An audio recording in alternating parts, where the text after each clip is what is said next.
சற்று முன் வெளியான முக்கிய அறிவிப்பின்படி செல்வ மகள் சேமிப்பு திட்டம் வட்டியில் மாற்றமா? பெற்றோர்களே உங்கள் குழந்தைகளுக்கு அடித்த ஜாக்பாட். செய்தியை முழுமையாக கேட்கறதுக்கு முன்னாடி நம்ம சேனலை சப்ஸ்கிரைப் பண்ணலாம். சப்ஸ்கிரைப் பண்ணிக்கோங்க. மறக்காம பெல் பட்டனை கிளிக் பண்ணிக்கோங்க. அப்போ தான் நம்மளுடைய அப்டேட்டட் நியூஸ் உங்களுக்கு உடனுக்குடன் வந்து சேரும். ஒவ்வொரு பெற்றோரும் தங்கள் பெண் குழந்தைகளின் கல்வி, திருமணம் போன்ற முக்கிய தேவைகளுக்கு நிதி சிக்கலின்றி நல்ல எதிர்காலத்தை அமைக்கவே கனவு காண்கிறார்கள். இந்த கனவை நனவாக்க மத்திய அரசு வழங்கியுள்ள ஒரு அற்புதமான திட்டம்தான் சுகன்யா சம்ரிதி யோஜனா, அதாவது SSY எனப்படும் செல்வ மகள் சேமிப்பு திட்டமாகும். தற்போது இந்த திட்டம் தொடர்பாக மத்திய அரசு நடுத்தர மக்களுக்கு ஒரு நிம்மதியான செய்தியை வழங்கியுள்ளது.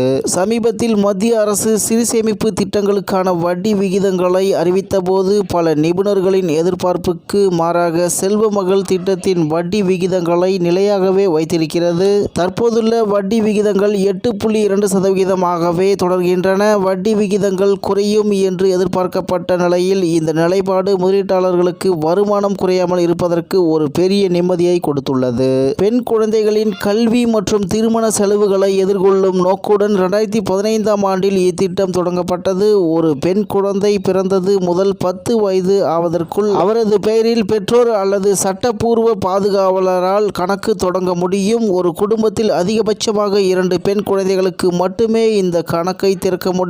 அதாவது இரட்டை குழந்தைகளுக்கான விதிவிலக்கு உண்டு. அதன்படி இத்திட்டத்தில் வருடத்திற்கு குறைந்தபட்சம் ரூபாய் 250 மற்றும் அதிகபட்சமாக ரூபாய் 1.5 லட்சம் வரை வைப்பு தொகையை செலுத்தலாம். தற்போது 8.2% வட்டி விகிதம் வழங்கப்படுகிறது. கணக்கு திறக்கப்பட்ட நாளில் இருந்து 21 ஆண்டுகள் முதிர்வு காலம் கொண்டது. பெண்ணுக்கு 18 வயதான பிறகு உயர்கல்வி தேவைக்காகவும் திருமணம் செய்து கொண்டால் முன்கூட்டியேவும் பணத்தை எடுக்கலாம். அதன்படி இத்திட்டத்தில் செய்யப்படும் வைப்பு தொகைக்கு வருமான வரி சட்டத்தின் பிரிவு 80C கீழ் வரி விலக்கு அளிக்கப்படுகிறது. மேலும் வட்டியாக ஈட்டப்படும் தொகைக்கு பிரிவு 10 கீழ் முழுமையாக வரி விலக்கு அளிக்கப்படுகிறது என்று தகவல் வெளியாகி உள்ளது என்பது குறிப்பிடத்தக்கது. நன்றி, வணக்கம்.